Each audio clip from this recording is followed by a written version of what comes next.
बंदी छोड़ सतगुरु रामपाल जी परमेश्वर जी की जय हो। परमपिता परमात्मा सारी सृष्टि के रचनहार कुल मालिक असंख्य ब्रह्मांडों के स्वामी जगत गुरु तीनों लोकों में प्रवेश करके सबका धारण पोषण करने वाले राजाधिराज आत्माधार नाथों के नाथ देवों के देव महादेव सर्वेश्वर महेश्वर मृत्युंजय अजरो अमर आदि अनादि सनातनी प्रभु जगत पिता जगदीश्वर श्री श्री 1008 की उपाधि के वास्तविक अधिकारी अकाल मूर्त सौद स्वरूपी राम वासुदेव सर्वगतम परम पूज्य प्रथम पूज्य परम संत परम पुरुष परम धनी परम दयालु सत्य कबीर हक्का कबीर अल्लाहु कबीर अल्लाहु अकबर बाखबर अल्लाह ताला जगत के तारणहार जगत के मुक्तिदाता जगत के जगन्नाथ हारे के सहारे हिंदुओं के राम मुसलमानों के अल्लाह सिखों के वाहिगुरु ईसाइयों के मसीह दया के सागर दयानिधि करुणा के सागर करुणानिधि स्वयंभू परिभू संकट मोचन कष्टहरण मंगल करण दुख भंजन अविगत कबीर निर्विकार निर्विषम परमात्मा अलय अलेख सतगुरु आदि अनादि सतगुरु असली मर्यादा पुरुषोत्तम असली राम असली कृष्ण असली घनश्याम असली मुरारी राजाओं के राजा महाराजाओं के महाराजा शहंशाहों के शहंशाह सम्राटों के सम्राट भगवानों के भगवान अल्लाहों के अल्लाह प्रभुओं के प्रभु मसीहाओं के मसीह सच्चे वाहिगुरु बाबाओं के बाबा पीरों के पीर सेठों के सेठ जगत सेठ सावड़सा सेठ सर्वगुण संपन्न अनंत कोटि कलाओं के स्वामी अनंत कोटि ब्रह्मांडों के नायक योगियों में महायोगी ध्यानियों में महाध्यानी सिद्धों में परम सिद्ध ज्ञानियों में तत्वज्ञानी ब्रह्मज्ञानी महाज्ञानी परम ज्ञानी सर्वश्रेष्ठ ज्ञानी विज्ञानी युवा कबीर समर्थ कबीर असमवात अमित ओझा सच्चे रहनुमा करीम अल्लाह सुभान अल्लाह दुनिया के अंतिम पैगंबर 8 सितंबर 1951 से गांव धनाना जिला सोनीपत हरियाणा भारतवर्ष की पावन भूमि पे प्रकट रियल कल्कि भगवान श्री नारायण साकार हरि श्री बाबा साहिब नूर अनंत परमात्मा सच्चे दरवेश सच्चे बाखबर संत श्रोमणी सतगुरु रामपाल जी परमेश्वर जी के चरण कमल में आप और हम सभी भाई बहनों का अनंत कोटि दंडवत प्रणाम। सत्साई भाई और बहनों, बहुत बड़ी दया बहुत बड़ी मेहर पूज्य गुरुदेव भगवान की परमेश्वर रामपाल जी की, जिनके शुभ आशीर्वाद से विशेष आशीर्वाद से आप और हम सभी आत्माओं को पवित्र पुस्तक ज्ञान गंगा में जो अद्वितीय आध्यात्मिक ज्ञान छुपा हुआ है, जो सर्व धर्मों के सर्व धर्मशास्त्रों से प्रमाणित है, हमें सुनने और समझने को मिल रहा है। यदि इस ज्ञान को अच्छे से समझ लिया जाए और इस ज्ञान दाता सतगुरु रामपाल जी से उपदेश लेकर आजीवन मर्यादा में रहकर भक्ति की जाए तो निश्चित ही हमारी आत्मा का कल्याण इसी मनुष्य जन्म में संभव है। भाई और बहनों, ये पवित्र पुस्तक ज्ञान गंगा, इसके ऊपर आज हमारा ये 15वें नंबर का वीडियो है। यदि आप पहली बार ये वीडियो देख रहे हैं तो आप जियों से प्रार्थना करूँगा कि आप जी इस पुस्तक पर बन चुके अब तक के समस्त वीडियो अवश्य देखिए, विशेषकर भूमिका को अवश्य देखिएगा, क्योंकि किसी भी पुस्तक की भूमिका को पढ़े बिना उस पुस्तक में किस प्रकार का ज्ञान है हम समझ नहीं पाएंगे। और ये पुस्तक ज्ञान गंगा, इसे तो जन जन ने पढ़ना चाहिए। जिसको मानव शरीर प्राप्त है स्त्री या पुरुष का, उनके लिए तो ये पुस्तक एक प्रकार से वरदान सिद्ध हो जाएगी यदि किसी ने इस पुस्तक को रुचि लेकर धैर्य के साथ निष्पक्ष होकर पढ़ लिया और यदि इनमें लिखी बातों पर अमल कर लिया तो भाई और बहनों, कुल का मालिक कौन है, एक परमात्मा कौन है, सारी सृष्टि को रचने वाला कौन है, ब्रह्मा विष्णु महेश को बनाने वाला कौन है, दुर्गा और इस ब्रह्म को गीता ज्ञान दाता को उत्पन्न करने वाला कौन परमात्मा है, वो कैसा है, कहाँ रहता है, कैसा दिखाई देता है, कैसे मिलता है और कैसे हम उसको प्राप्त करके और जब तक इस लोक में हैं यहाँ भी आध्यात्मिक लाभ प्राप्त कर सकते हैं और कैसे शरीर छूटने के बाद उस परमेश्वर के लोक में जाकर सदा सदा के लिए सुखी हो सकते हैं। इन तमाम बातों की जानकारी ये आत्मा सदियों से तलाश कर रही है, खोज रही है, परंतु किसी भी सवाल का कोई भी जवाब नहीं मिला।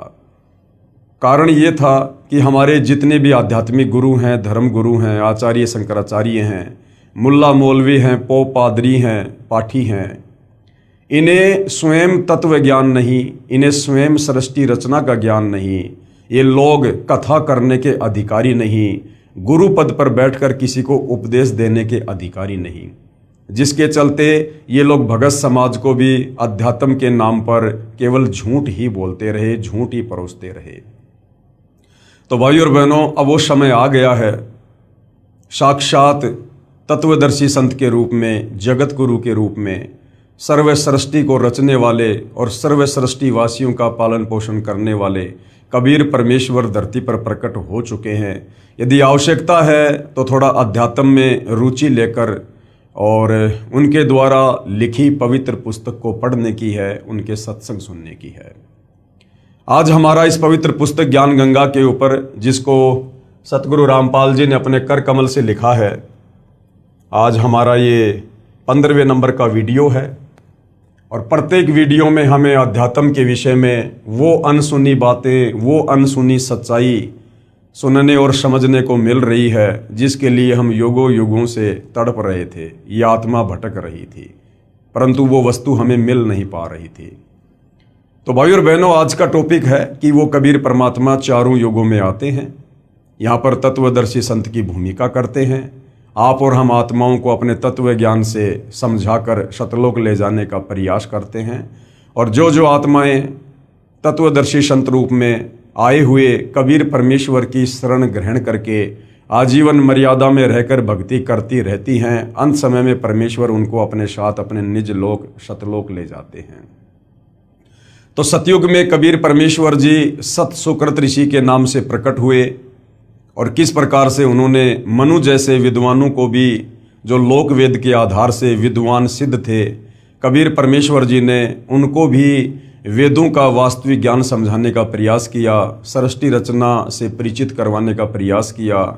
लेकिन मान बढ़ाई और अहंकार के चलते मनु जी ने कबीर परमेश्वर, जो सत सुकृत ऋषि के नाम से सतयुग में प्रकट थे, उनकी बातों पर गौर नहीं किया और परमेश्वर का नाम वामदेव रख दिया। क्योंकि परमेश्वर जो सतज्ञान यहाँ बता रहे थे वो यहाँ के चारों वेदों में नहीं है, 21 ब्रह्मांड की सृष्टि में किसी को भी पूरी जानकारी नहीं है, इसलिए उस ज्ञान को पहले कभी नहीं सुना था, इसलिए वो ज्ञान अटपटा लगा और परमेश्वर का नाम वामदेव रख दिया, यानी उल्टा ज्ञान प्रचार करने वाला। लेकिन भाइयों और बहनों, हम सब उस परमेश्वर की आत्मा है, चाहे ब्रह्मा विष्णु महेश हो, चाहे मनु जी हो, चाहे कोई भी धर्मगुरु हो, चाहे आम इंसान हो, या चाहे लख 84 योनियों में अपना कर्म भोग रहे जीव जंतु पशु पक्षी हों।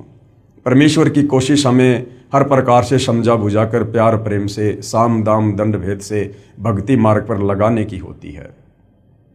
तो सतयुग में कबीर परमेश्वर किस प्रकार से प्रकट हुए, क्या क्या उन्होंने लीलाओं को जन्म दिया, आप और हमने पिछले वीडियो में देखा। आज के वीडियो में हम देखेंगे कि वही कबीर परमेश्वर फिर त्रेता युग में मुनिंदर ऋषि के नाम से प्रकट होते हैं और किस प्रकार से परमेश्वर भिन्न भिन्न लीलाओं को जन्म देते हैं, आप और हमें अध्यात्म समझाते हैं। उससे पहले भाइयों और बहनों, हमें सृष्टि रचना का ज्ञान होना बहुत जरूरी है, क्योंकि सृष्टि रचना को समझे बिना हम किसी भी धर्म के किसी भी पवित्र सदग्रंथ को नहीं समझ सकते हैं। क्योंकि सृष्टि रचना भक्ति मार्ग में मास्टर की का काम करती है। जिस प्रकार एक मास्टर चाबी होती है, वो किसी भी प्रकार के ताले को खोल देती है, उसी प्रकार अध्यात्म की जो मास्टर की है वो सृष्टि रचना है कि परमेश्वर कौन है, कैसा है, कहाँ रहता है, कैसे उन्होंने सर्व ब्रह्मांडों की उत्पत्ति की, कैसे सूर्य चांद सितारे ग्रह नक्षत्र बनाए, कैसे ब्रह्मा विष्णु महेश की उत्पत्ति हुई, दुर्गा कौन है, दुर्गा का पति कौन है, ब्रह्मा विष्णु महेश के माता पिता कौन हैं, ये काल कौन है जिसको गीता में ब्रह्म कहा गया है, ये निराकार बनकर क्यों रहता है जबकि ये आकार में है, साकार है, मनुष्य दृश्य है, ये सबके सामने क्यों नहीं आता है। इन तमाम प्रकार के सवालों के जवाब, फिर आप और हम क्यों जन्म रहे हैं, क्यों मर रहे हैं, क्यों गधे कुत्ते सुअर बन रहे हैं, क्यों हमारी आंखों के सामने परिवार का परिवार तबाह हो जाता है। कोई नहीं चाहता कि मैं मरूं, मैं बूढ़ा हूं, लेकिन फिर भी हम मरते हैं, वृद्ध होते हैं, सारे कष्ट भोगते हैं। तो इन तमाम प्रकार के सवालों के जवाब आपको सृष्टि रचना समझने के बाद ही मिल सकते हैं, क्योंकि इन तमाम सवालों के जवाब हमारे धर्मशास्त्रों में हैं, चाहे आप मुस्लिम धर्म से हैं, हिंदू धर्म से हैं, सिख या ईसाई धर्म से हैं। उन धर्मों की पवित्र पुस्तकों में, ग्रंथों में इन तमाम सवालों के जवाब छुपे हुए हैं, लेकिन उनको समझने के लिए आपने पहले सृष्टि रचना को समझना पड़ेगा। तो भाइयों और बहनों, सतगुरु रामपाल जी ने अपने सत्संगों में बारंबार हमें सृष्टि रचना सुनाई है।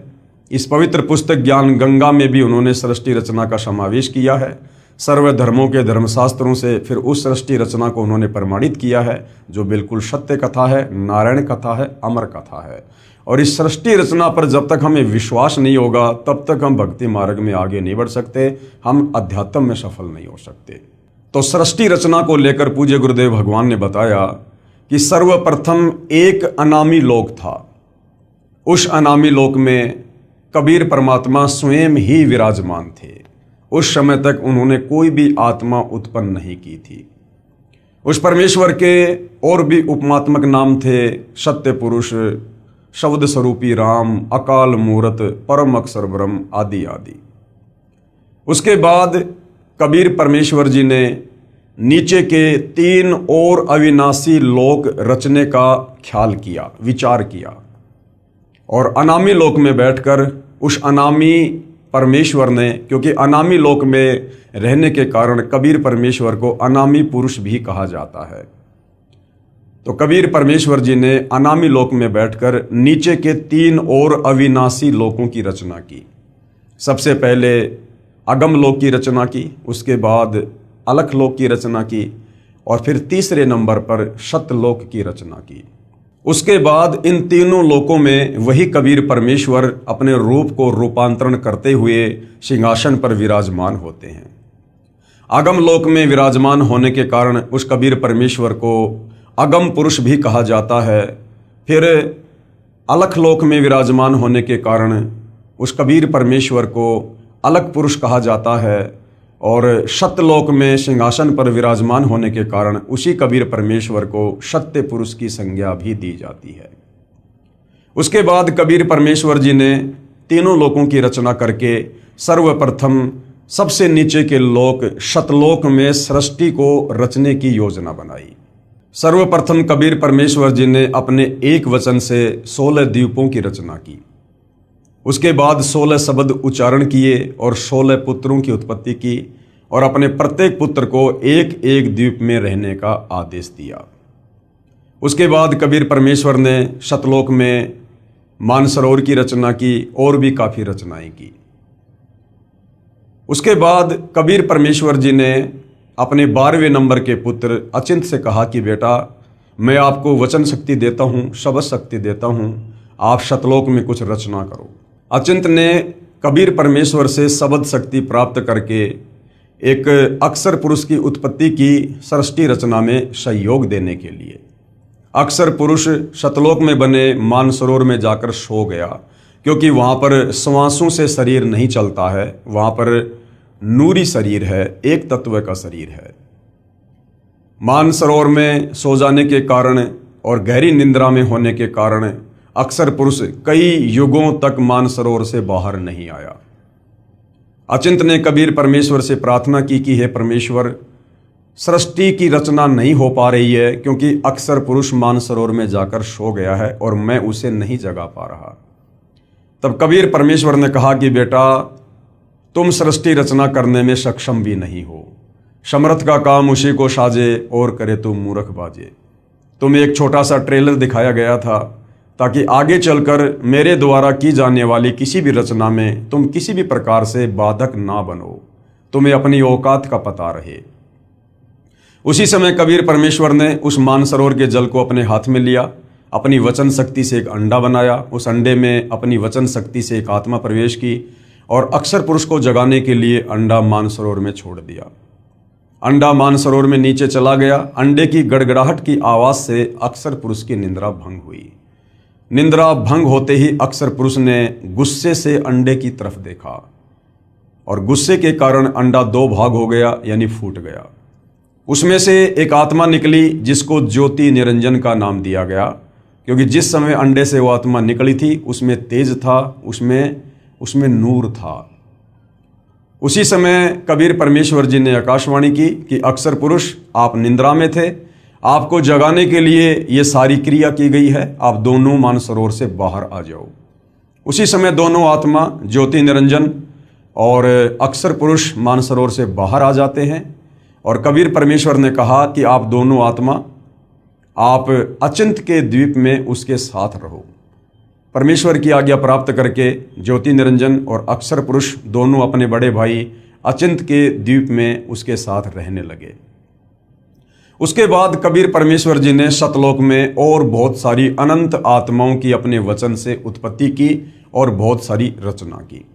काफ़ी समय बीत जाने के बाद ज्योति निरंजन के मन में एक खरपतवार उत्पन्न हुई कि हमारे बाकी 15 भाई एक एक द्वीप में अलग अलग रह रहे हैं और हम तीनों एक ही द्वीप में रह रहे हैं, क्यों ना परमेश्वर से अलग से राज्य प्राप्त किया जाए। उसके लिए इस ज्योति निरंजन ने सतलोक में एक पैर पर खड़ा होकर तप करना शुरू कर दिया। कबीर परमेश्वर ने पूछा कि भाई ज्योति निरंजन, आप ये तप क्यों कर रहे हो, हठ क्यों कर रहे हो? ज्योति निरंजन ने कहा कि पिताजी, मुझे कुछ अलग से राज्य दीजिए, मेरे लिए वो जगह थोड़ी है।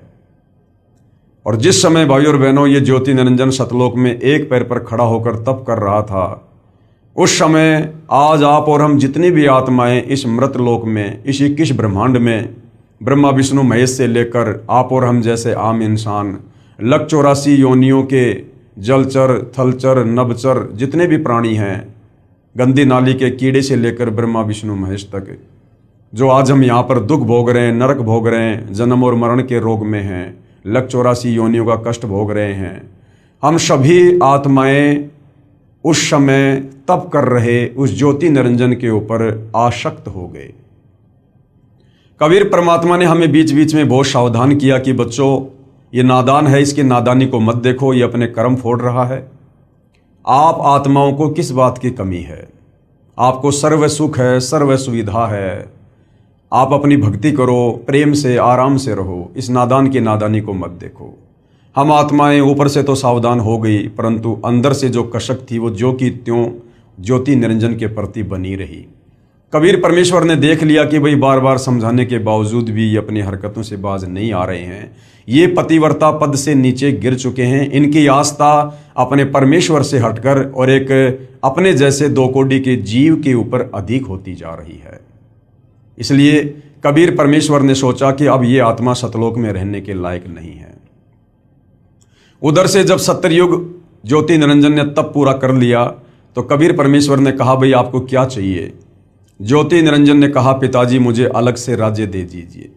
कबीर परमेश्वर ने उसके 70 युग के तप के बदले उसे सतलोक में 21 ब्रह्मांड दे दिए, जैसे कोई सेठ साहूकार पिता अपने बच्चे को 21 प्लाट दे देता है। उन 21 ब्रह्मांडों को प्राप्त करके ज्योति निरंजन फूला नहीं समाया और अपने उन ब्रह्मांडों में सैर करने लगा, घूमने फिरने लगा। काफ़ी समय बाद उसके मन में आया कि खाली प्लाटों का क्या करूँगा, इसमें कुछ रचना भी होनी चाहिए। उस रचना की सामग्री को प्राप्त करने के लिए ज्योति निरंजन ने सतलोक में फिर से एक पैर पर खड़ा होकर तप करना शुरू कर दिया। जब 70 युग बीत गए तब कबीर परमेश्वर ने पूछा कि भाई अब आपको क्या चाहिए? जो आपने मांगा था मैंने आपको दिया। ज्योति निरंजन ने कहा कि पिताजी मुझे कुछ रचना रचने की सामग्री दे दीजिए ताकि मैं कुछ कंस्ट्रक्शन अपने ब्रह्मांडों में कर सकूं।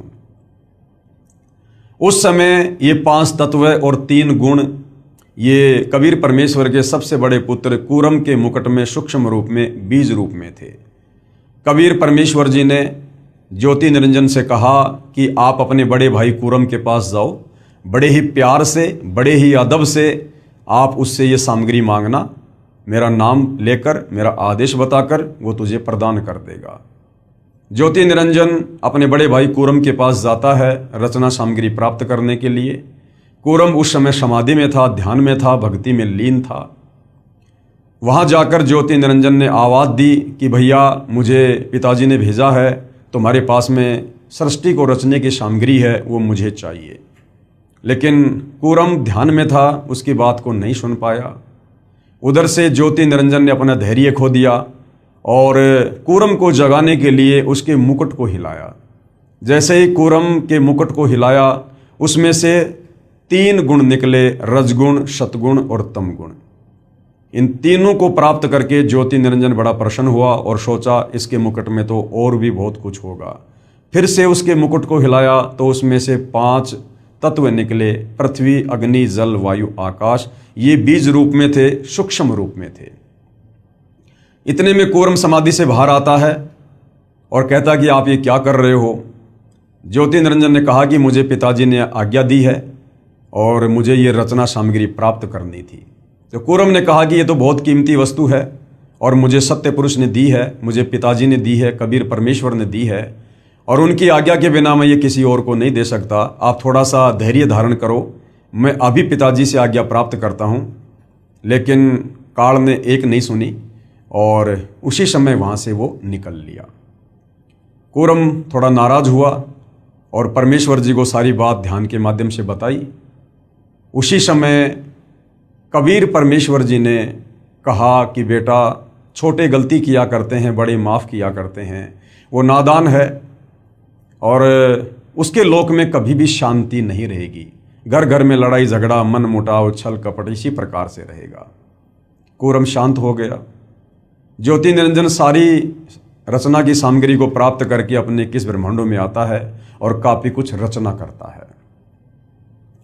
हम सभी नादान आत्माएं उसके ऊपर कुर्बान हो चुकी थी, पतिव्रता पद से नीचे गिर चुकी थी।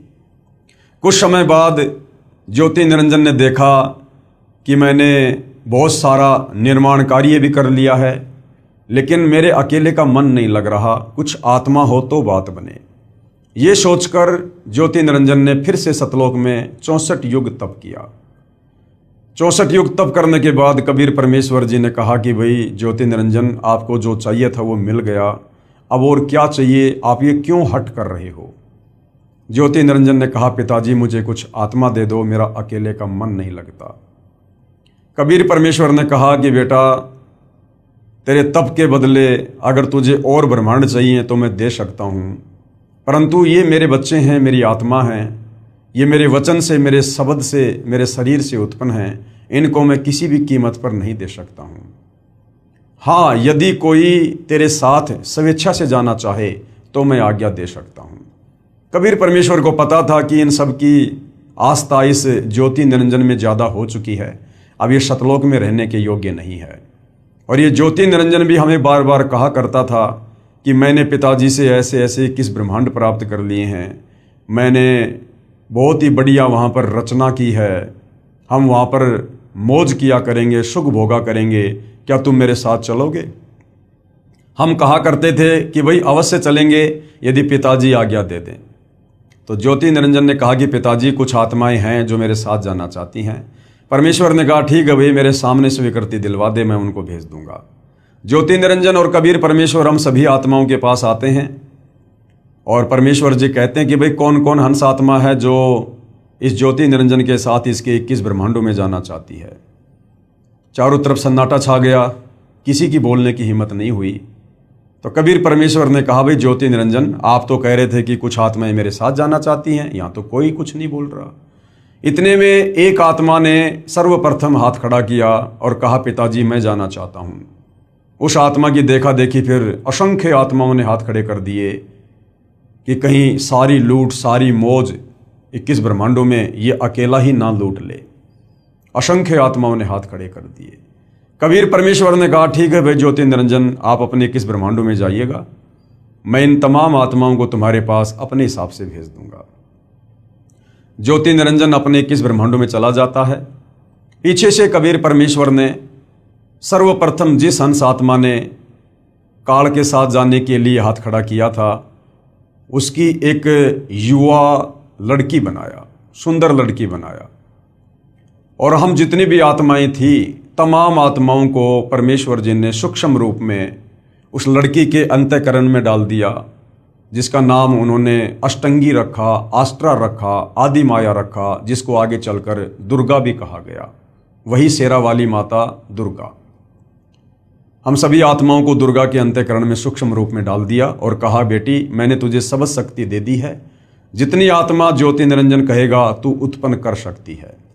उस समय उस आदि माया दुर्गा को जो है वो प्रजनन इंद्री नहीं थी, क्योंकि सतलोक में किसी को भी प्रजनन इंद्री नहीं है। और कबीर परमेश्वर ने अपने पुत्र सहजदास के द्वारा दुर्गा को ज्योति निरंजन के पास भिजवा दिया। सहजदास दुर्गा को ज्योति निरंजन के पास उसके 21 ब्रह्मांडों में छोड़कर आ जाता है और सारी बात बताकर आ जाता है। सहजदास के आने के बाद ज्योति निरंजन के मन में खरपतवार उत्पन्न हुई, क्योंकि पहले ही वो 3 गुण प्राप्त कर चुका था, जिसमें एक गुण है रजगुण।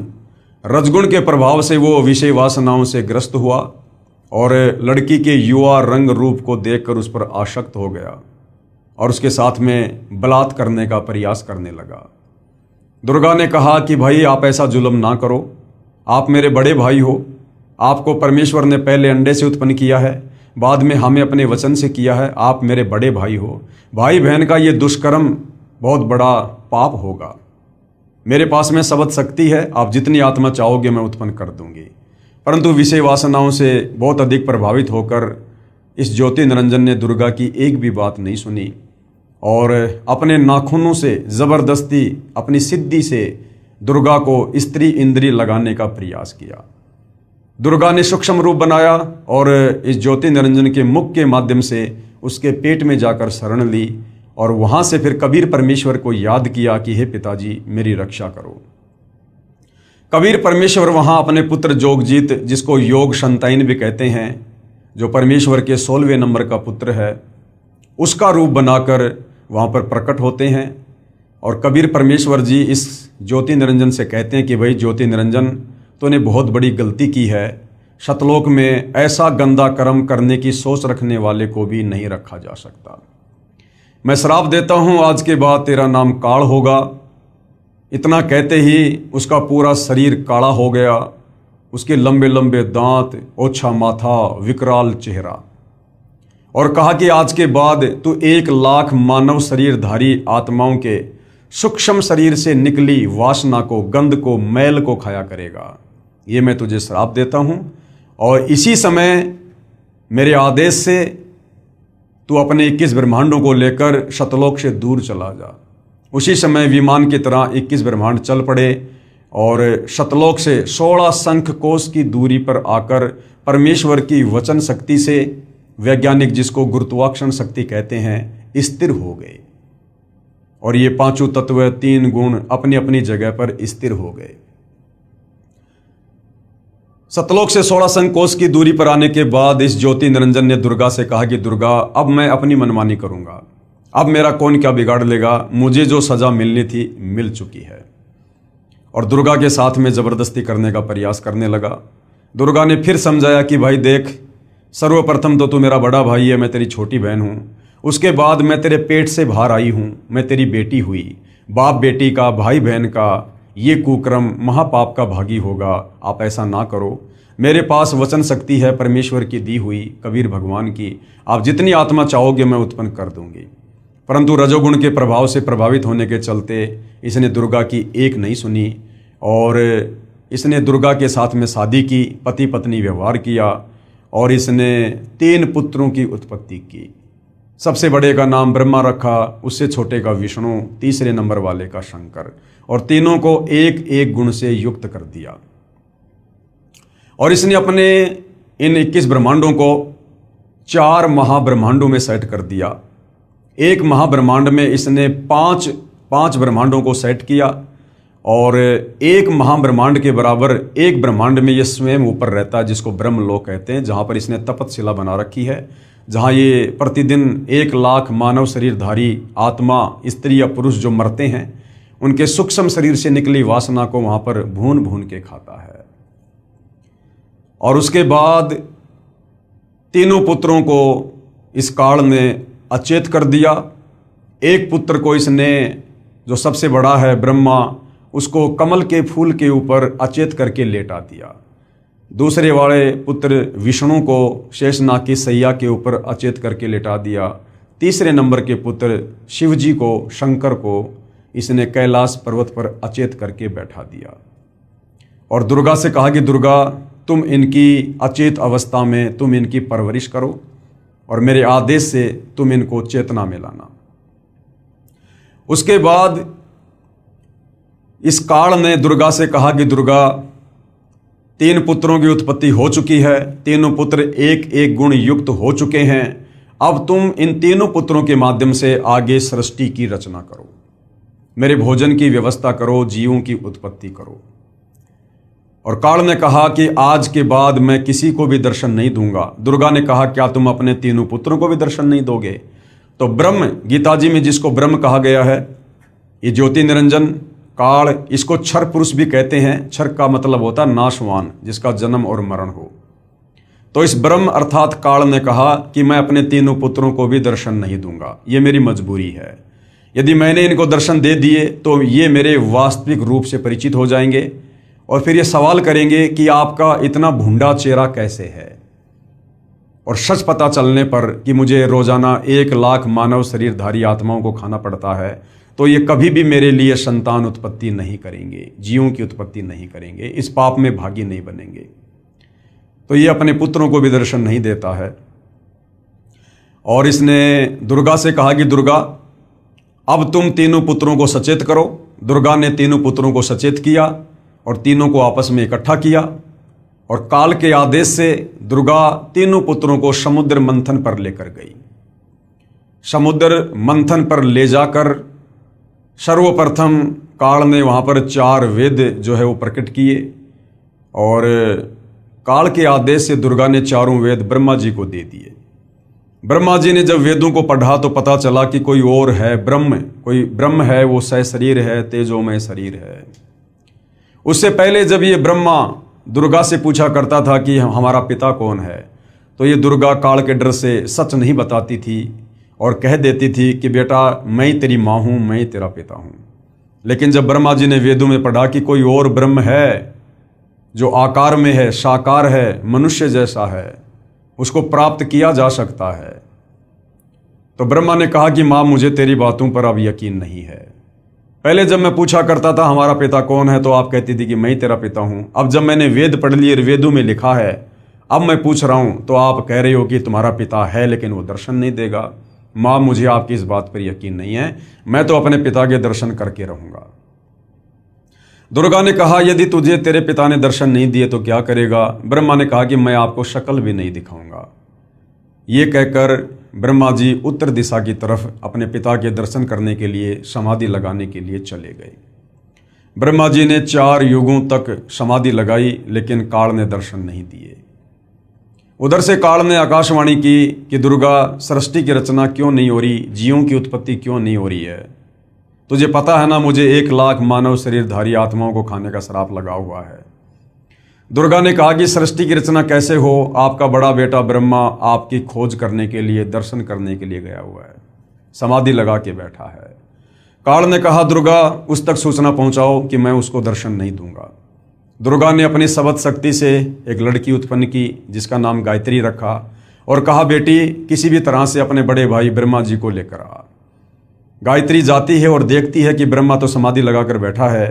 गायत्री ने ध्यान अवस्था में दुर्गा से बात की तो दुर्गा ने कहा कि आप इसके चरण स्पर्श करो, इसकी समाधि टूट जाएगी।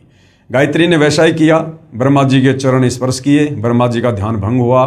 ध्यान भंग होते ही ब्रह्मा जी ने क्रोध से कहा कि तू कौन कुलटा है, कुलक्षणा है, जिसने मेरा ध्यान भंग कर दिया, मेरी समाधि तोड़ दी, मैं तुझे श्राप दूंगा। गायत्री ने कहा भाई श्राप बाद में देना, पहले मेरी बात सुन ले, मुझे माता दुर्गा ने भेजा है, आपके बिना सृष्टि नहीं रची जा रही है और आपको मेरे साथ चलना है। ब्रह्मा ने कहा गायत्री मैं कैसे चलूं? मैं माता से कहकर आया था कि जब तक मुझे पिताजी दर्शन नहीं देंगे मैं आपको शक्ल भी नहीं दिखाऊंगा और मुझे पिताजी के दर्शन नहीं हुए। ब्रह्मा ने कहा कि गायत्री अगर तू मेरी झूठी गवाही दे कि मेरे सामने ब्रह्मा को ब्रह्म ने दर्शन दिए हैं तो मैं चल सकता हूं। गायत्री ने कहा भाई मैं झूठी गवाही क्यों दूं? लेकिन गायत्री की मजबूरी थी, दुर्गा का आदेश था, ब्रह्मा को लेकर जाना था। तो गायत्री ने सोचा कि कहीं मैं झूठी गवाही दे दूं, कल को सच्चाई का पता चले, मेरी अकेले की पिटाई हो जाए, मुझे दंड मिले। तो गायत्री ने कहा कि मैं झूठी गवाही दे सकती हूँ, लेकिन ये मेरी एक शर्त है, यदि आप मेरे साथ शारीरिक संबंध बनाओ, रति क्रिया करो, तो मैं आपकी गवाही दूँ। ब्रह्मा ने गायत्री के साथ में शारीरिक संबंध बनाए। उसके बाद गायत्री ने सोचा क्यों ना एक और गवाह तैयार किया जाए ताकि बात में कुछ दम हो। गायत्री ने अपनी शब्द शक्ति से एक लड़की उत्पन्न की जिसका नाम पोहपति रखा और पोहपति से कहा कि तुम ऐसे ऐसे हमारी गवाही दो। पोहपति ने भी यही सोचा कि मैं झूठी गवाही दे दूं, ये कल को बच जाएं और मैं दोषी हो जाऊं। तो पोहपति ने भी वही शर्त रखी, यदि ब्रह्मा मेरे साथ में शारीरिक संबंध बनाए तो मैं गवाही दे सकती हूँ। ब्रह्मा की मजबूरी, गायत्री की मजबूरी। ब्रह्मा ने पोहपति के साथ वही कर्म किया, शारीरिक संबंध बनाए और तीनों माता दुर्गा के पास में आ जाते हैं। दुर्गा कहती है, बेटा तुझे तेरे पिता ब्रह्म ने दर्शन दिए। ब्रह्मा जी ने कहा कि माता जी मुझे दर्शन हुए हैं। दुर्गा ने कहा कि मैं कैसे यकीन करूं, कोई गवाह पेश करो। ब्रह्मा जी ने कहा कि ये दोनों लड़कियां हैं, इन दोनों के सामने दर्शन दिए। दुर्गा ने उन दोनों से पूछा तो दोनों ने स्वीकृति दे दी कि हमारे सामने पिताजी ने दर्शन दिए हैं। उधर से दुर्गा ने सोचा कि ये काल मुझे तो कह रहा था कि मैं कभी किसी को दर्शन नहीं दूंगा, ये कह रहे हैं कि मुझे दर्शन दिए हैं। दुर्गा थोड़ा नाराज हुई और उसने ध्यान लगाया। उधर से काल ने आकाशवाणी की कि दुर्गा ये तीनों झूठ बोल रहे हैं, मैंने किसी को कोई दर्शन नहीं दिए हैं। दुर्गा नाराज होकर आई और कहा कि भाई तुम्हारे पिता ने आकाशवाणी की है, उन्होंने तुम्हें दर्शन नहीं दिए, तुम झूठ बोल रहे हो। इतना सुनकर ब्रह्मा जी हंसने लगे और कहने लगे, माता जी मैं क्या करता, मेरी मजबूरी थी, पिताजी ने दर्शन दिए नहीं। मैं आपसे प्रतिज्ञा करके गया था कि यदि पिताजी दर्शन नहीं देंगे मैं आपको शक्ल नहीं दिखाऊंगा, इसलिए झूठ बोलना पड़ा। उसी समय दुर्गा ने काल प्रेरणा से गुस्से में आकर अपने बड़े बेटे ब्रह्मा को श्राप दे दिया कि जग में तेरी पूजा नहीं होगी और तेरे वंशज भी तेरे जैसे झूठे होंगे, पाखंडी होंगे। ब्रह्मा जी के वंशज हैं धर्मगुरु, आचार्य, शंकराचार्य, विद्वान लोग हर धर्म के, और आज ये लोग वही कर रहे हैं जैसा श्राप दुर्गा ने ब्रह्मा को दिया था कि लोगों को ठगना, झूठ बोलना, धर्म कर्म के नाम पर पाखंड करना, मिथ्या प्रचार करना, ये तेरे वंशज करेंगे। और आज ब्रह्मा के वंशज धर्मगुरु वही कर रहे हैं, शास्त्रों के विरुद्ध ज्ञान ही समाज को दे रहे हैं। इतना सुनकर ब्रह्मा जी बेहोश हो गए और दुर्गा ने फिर गायत्री को श्राप दिया, जिसने झूठी गवाही दी थी कि तू मृत लोक में यानी पृथ्वी लोक पर गाय बनेगी और तेरे कई कई सांड जो है वो पति होंगे। उसके बाद पोहपति को श्राप दिया कि तू मृत लोक में पृथ्वी लोक पर गंदगी में पैदा होने वाला पौधा बनेगी, तेरा नाम केवड़ा केतकी होगा और तेरे फूल किसी भी पूजा आदि में शुभ कार्यों में काम नहीं आएंगे। हरियाणा में केवड़ा केतकी को कुशोंदी कहते हैं, जिसके फूल किसी काम नहीं आते। उसके बाद दुर्गा ने अपने दूसरे पुत्र विष्णु से कहा कि बेटा तू भी अपने पिता के दर्शन करने का प्रयास कर ले, कहीं बाद में जाके फिर बाधा उत्पन्न करे। विष्णु जी भी माता की आज्ञा प्राप्त करके अपने पिता ब्रह्म के दर्शन करने के लिए नीचे पाताल लोक में चले गए कि कहीं एकांत में बैठ के समाधि लगाऊंगा। पाताल लोक में शेषनाग का आधिपत्य था। शेषनाग ने देखा ये मेरे लोक में मेरी आज्ञा के बिना बेधड़क होकर भला कौन आ रहा है, इसको मजा चखाना चाहिए। शेषनाग ने अपने 1000 फणों से जहर की फुंकार छोड़ दी और श्री विष्णु जी का रंग नीला हो गया, ब्लैक हो गया। विष्णु जी ने सोचा कि मैंने इसको कुछ कहा नहीं, कुछ बिगाड़ा नहीं और बेवजह इसने मेरे साथ ऐसा व्यवहार किया है, मेरा शरीर बिगाड़ दिया, मैं अभी इसको मजा चखाता हूँ।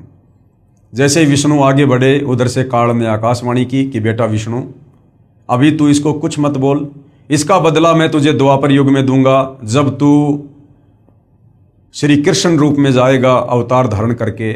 उस समय ये कालीदय में कालिया नाम का नाग होगा, कालिंद्री में, उस समय तू अपना बदला लेना और अपनी माँ को जाके सच सच बता दे, अगर तूने झूठ बोला तो तेरी हाल भी वही होगा जो ब्रह्मा का हुआ। विष्णु वापस चला जाता है अपनी माता के पूछने पर कि बेटा तुझे तेरे पिता ने दर्शन दिए, तो विष्णु जी ने सच सच कह दिया कि माता जी मुझे दर्शन नहीं हुए। दुर्गा बड़ी प्रसन्न हुई और विष्णु जी को आशीर्वाद दिया कि बेटा तू सत्यवादी होगा, जगत में तेरी पूजा होगी। उसके बाद दुर्गा अपने तीसरे नंबर के पुत्र शिव जी के पास जाती है और कहती है कि बेटा तू भी अपने पिता के दर्शन करके देख ले, तेरे दोनों भाइयों को तो तेरे पिता ने दर्शन दिए नहीं। इस मामले में शंकर जी बड़े होशियार निकले। शंकर जी ने कहा कि माता जी, जब मेरे दोनों बड़े भाइयों को पिता ने दर्शन नहीं दिए तो मेरा तो दर्शन के लिए प्रयास करना ही व्यर्थ है। लेकिन माता जी मेरे ऊपर एक दया कर दो, मुझे अमर बना दो, मैं मृत्युंजय हो जाऊं, मैं कभी ना मरूं। क्योंकि सतलोक में हम मरा नहीं करते थे, मृत्युंजय थे, अविनाशी थे, अजरो अमर थे। तो दुर्गा ने कहा कि बेटा इस 21 ब्रह्मांड में तो ऐसा कोई भी नहीं है जो जन्म लेगा और मरेगा नहीं। बेटा ये मेरे बस से बाहर की बात है। हाँ मैं ये कर सकती हूँ, तुझे एक विधि बता सकती हूँ ध्यान लगाने की, समाधि लगाने की, जिससे तेरी उम्र तेरे भाइयों से बड़ी हो जाएगी। बोला माँ वही उपकार कर दो। दुर्गा ने उसको 10वें द्वार में श्वासों को रोककर ध्यान लगाने की विधि बताई, क्योंकि हमारा शरीर श्वासों पर टिका हुआ है। जितनी श्वासें हम उतने ही जीवित रहते हैं। तो शंकर जी हम देखते हैं ज़्यादातर समाधि में रहते हैं, 10वें द्वार में जाकर और अपनी श्वासों को रोककर ध्यान लगाते हैं, जिस कारण से इनकी लंबी उम्र है। कंप्लीट प्रोसीजर होने के बाद काल ने दुर्गा से कहा कि दुर्गा अब इन तीनों को एक बार फिर से समुद्र मंथन पर लेकर जा और जो जो वस्तु इनको निकले आप इनको दो, आप इनकी शादी करो। दुर्गा अपने तीनों पुत्रों को लेकर समुद्र मंथन पर जाती है। समुद्र मंथन होता है और वहाँ पर दुर्गा स्वयं जल के अंदर छुप जाती है और अपने 3 रूप धारण करती है। समुद्र मंथन होने के बाद में दुर्गा पूछती है कि बच्चों पहले क्या वस्तु निकली? तो ब्रह्मा जी ने कहा कि ये 3 लड़कियां निकली हैं। सबसे पहले ये वाली लड़की निकली है। दुर्गा ने उसका नाम सावित्री रखा और कहा कि आज से ब्रह्मा ये तेरी पत्नी होगी और तुम अपने लोक में जाकर और खुशी खुशी रहो। दूसरे नंबर पर जो लड़की निकली उसका नाम सावित्री रखा और विष्णु जी से शादी कर दी और विष्णु लोक में भेज दिया। तीसरे नंबर पर जो लड़की निकली थी उसका नाम उमा रखा, पार्वती, शंकर जी से शादी कर दी और कहा बेटा जाओ। उधर से काल ने पहले ही तीनों को एक एक गुण से युक्त कर दिया था, रजगुण ब्रह्मा, सतगुण विष्णु और तमगुण शंकर। और उसके बाद में ये नीचे की सृष्टि शुरू हो जाती है, जीवों की उत्पत्ति का कार्य शुरू हो जाता है। प्रतिदिन 1.25 लाख ये दुर्गा उत्पन्न करती है और 1 लाख प्रतिदिन शंकर जी जीवों को मार मार के संहार करके किसी भी प्रकार से लड़ाई झगड़े में, मन मुटाव में, एक्सीडेंट में, युद्ध में अपने पिता काल का भोजन तैयार करता है। इस प्रकार से भाई और बहनों ये 21 ब्रह्मांड वाली सृष्टि इस काल की, ज्योति निरंजन की, क्षर पुरुष की यहाँ पर चल रही है। यानी आप और हमें समझ में आ जाना चाहिए कि हम यहाँ पर केवल जेल भोग रहे हैं, क्योंकि जो गलती हमने सतलोक में अपने पिताजी के साथ की थी, पतिव्रता पद से नीचे गिर के काल पे आसक्ति करके, हम उसकी सजा भोगने के लिए यहाँ पर आए हुए हैं। अन्यथा ये हमारा कोई ससुराल नहीं है। और हम जन्म मरण के चक्कर में 184 योनियों में कष्ट भोग रहे, कभी नरक में कष्ट भोग रहे, तपतशिला पर काल हमें भून भून के खाता है। असहनीय पीड़ाओं का सामना करना पड़ता है। और ये काल यहाँ कोई बिजनेस करने नहीं आया है। इसने सतलोक में जो तप करके गलती की और दुर्गा के साथ जिस प्रकार से दुर्व्यवहार करने का प्रयास किया उस सच्चे लोक में, उसकी सजा इसने पाई। और यहाँ पर प्रतिदिन 1 लाख मानव शरीरधारी आत्माओं के सूक्ष्म शरीर से निकली गंध को, मैल को ये खाता है। उसके लिए ये यहाँ पर अपने तीनों पुत्रों के द्वारा दुर्गा के माध्यम से जीवों की उत्पत्ति करवाता है और उनका संहार करवाता है। और विष्णु के माध्यम से सबको मोह ममता में बांध के स्थिति को बना के रखता है। तो इस प्रकार से भाई और बहनों इस काल की ये सृष्टि यहाँ पर चल रही है। उसके बाद सतलोक में जो अक्षर पुरुष था, जो अक्षर पुरुष उस ज्योति निरंजन और अचिंत के साथ एक द्वीप में रहा करता था,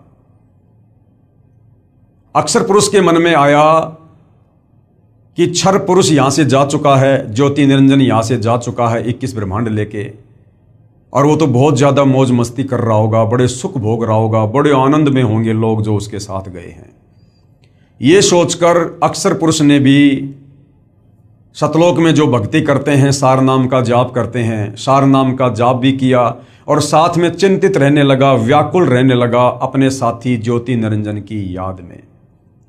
कबीर परमेश्वर ने उसे भी सावधान किया कि बेटा आप ये गलती ना करो, आप पतिव्रता पद से नीचे मत गिरो, आपको यहाँ पर सर्व सुविधा है, आपको जो चाहिए आप बोलो, आप एक जीव के ऊपर आसक्त क्यों हो रहे हो। लेकिन अक्सर पुरुष भी अपनी हरकतों से बाज नहीं आया। काफी समय बाद कबीर परमेश्वर ने पूछा कि बता तुझे क्या चाहिए।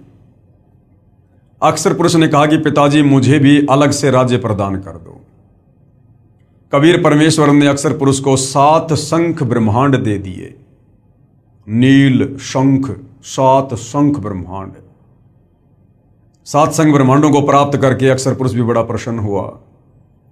उधर से सतलोक में जो अन्य आत्माएं थी जिन्होंने पहले काल के साथ 21 ब्रह्मांड में जाने की स्वीकृति नहीं दी थी, हाथ खड़ा नहीं किया था, लेकिन सब कुछ देख रहे थे, उन आत्माओं के मन में भी रह रहकर विचार आने लगा कि काश हम भी हाथ खड़ा कर देते तो हम भी आज काल के साथ, ज्योति निरंजन के साथ 21 ब्रह्मांड में होते और हम सर्व सुख भोगते। ऐसा उन्होंने क्यों सोचा? क्योंकि उन्हें केवल इतना ही पता था कि ज्योति निरंजन यहां से 21 ब्रह्मांड और बहुत सारी आत्माओं को लेकर अलग से राज्य कर रहा है और वो तो बड़े सुख भोग रहा होगा। उन्हें इस बात का नहीं पता था कि किस प्रकार से परमेश्वर ने उसको श्राप देकर और सजा काटने के लिए यहां से बाहर भेजा है और उस लोक में आत्माएं कैसे कैसे नरक भोग रही हैं। आज आप और हमें पता है हम कितना सुख भोग रहे हैं, जन्म मरण के चक्कर में पड़े हैं। मनुष्य जन्म में भी हम सुखी नहीं हैं।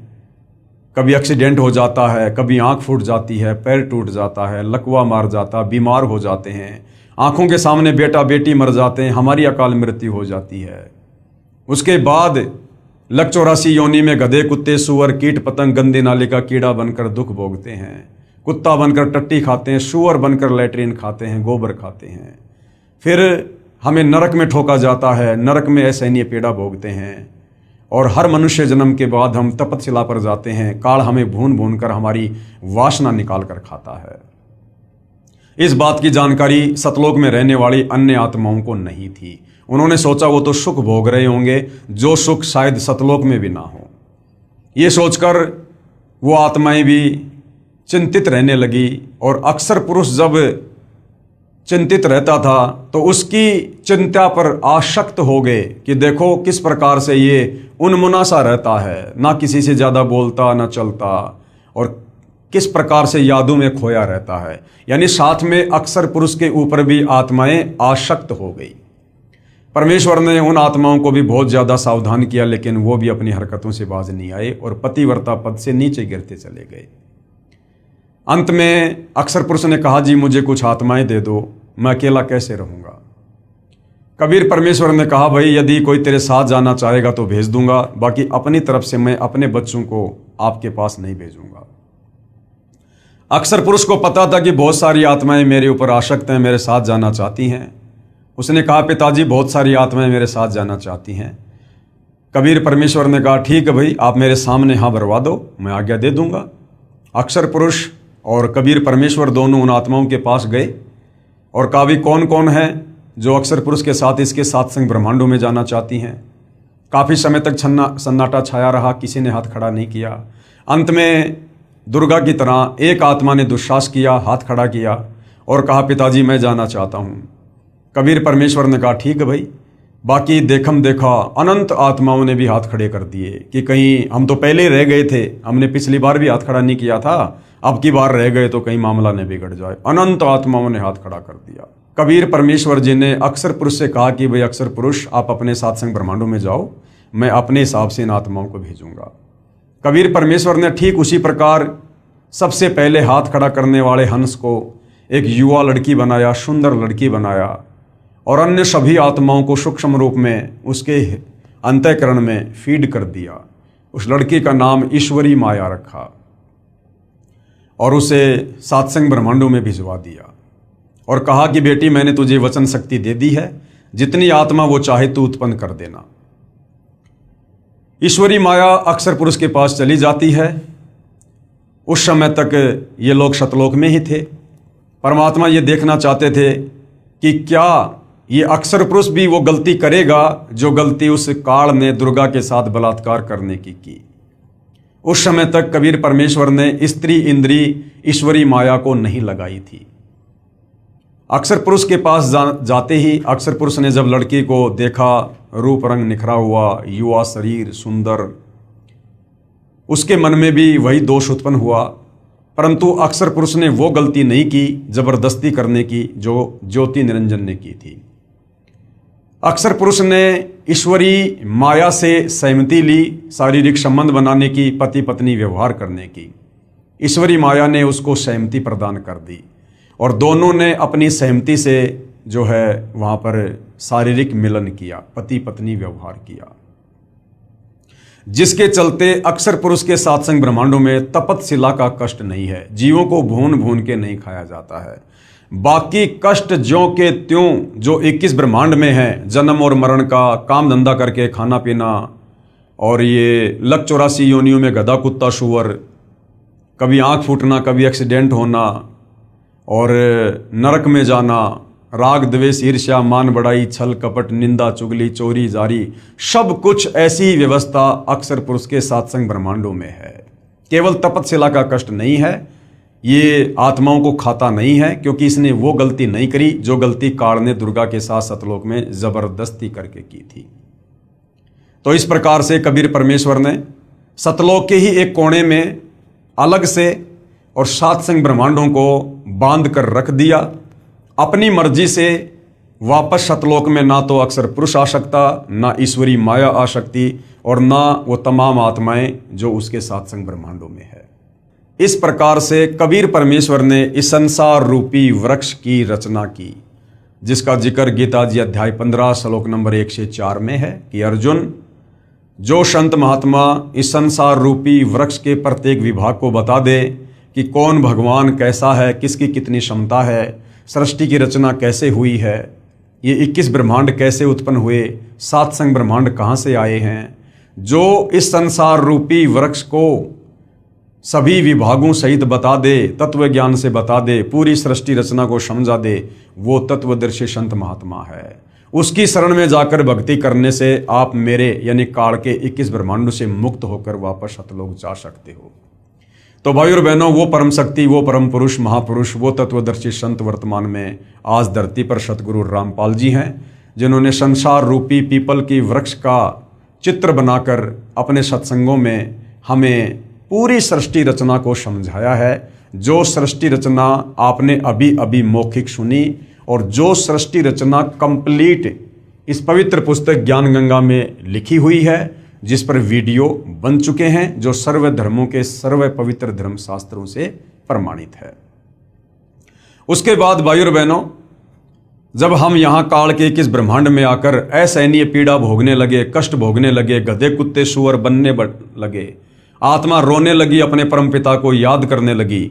हम चाहे किसकी भी भक्ति करते हैं, चाहे कोई माता की, चाहे कोई ब्रह्म की, चाहे कोई देवी देवताओं की, चाहे वैसे कोई मंदिर में जाता है, और जब कोई विशेष आपत्ति आती है तो हम आत्मा से पुकार करते हैं कि हे परमात्मा रक्षा करो, हे सबके मालिक, हे सच्चे मालिक।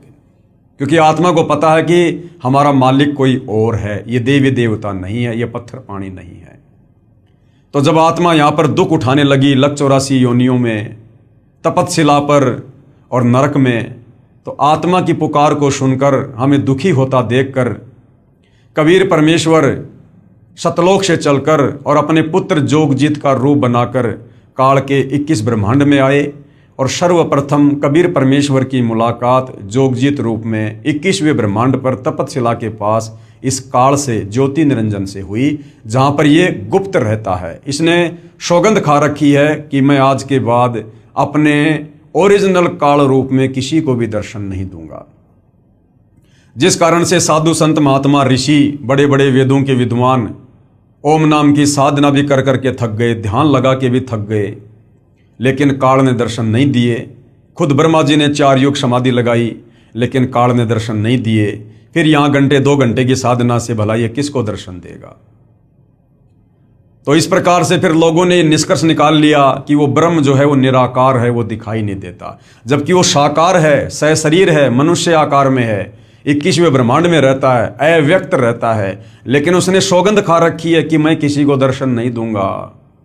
जिस कारण से साधना करते करते जब उसके दर्शन नहीं हुए तो साधु संत महात्मा ऋषियों ने अपना निष्कर्ष दे दिया कि परमात्मा निराकार है, वो दिखाई नहीं देता। और सब इसी थ्योरी पर सेट हो गए कि वास्तव में परमात्मा तो दिखाई नहीं देता, वो तो निराकार है, जबकि वो साकार है, दिखाई देता है।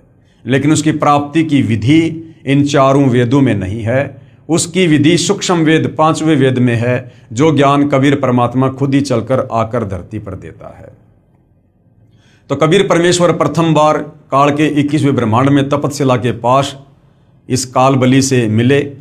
दोनों में कुछ एग्रीमेंट हुआ, जिसमें एक एग्रीमेंट था कि परमेश्वर आप तीनों युगों में जीव थोड़े लेके जाना, सतयुग त्रेता द्वापर में, चौथे युग कलयुग में आप जितने मर्जी जीव लेकर जाना।